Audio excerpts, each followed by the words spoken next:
دمی جای شیفر زاروک بو کیفاوی به خانیت مازن نتاد.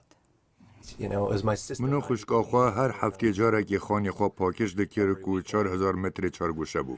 هرش برهنده که شیفر نوکه نقشت خانیت بچوکت کشتن.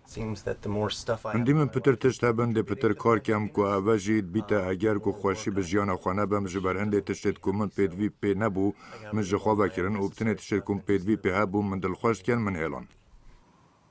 به 18 سالان شفر دخانیه که 9 متر دوجار دیجیا که سرشو آفدس آشپزخانه و دکا بچوک یا نوستنه هبو.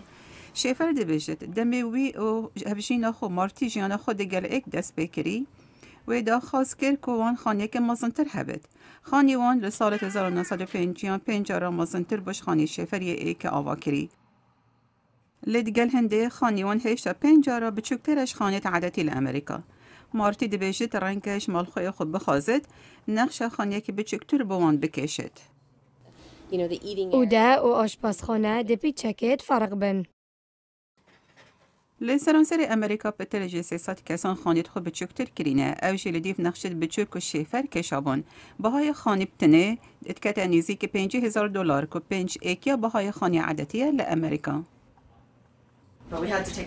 مگلک وکولین کرن و مگلک بسیار کرن. جولس هالپین جنیا چه خانی خود که 16 متر دوجاره و مالی هالپین او خانی آوا کرد.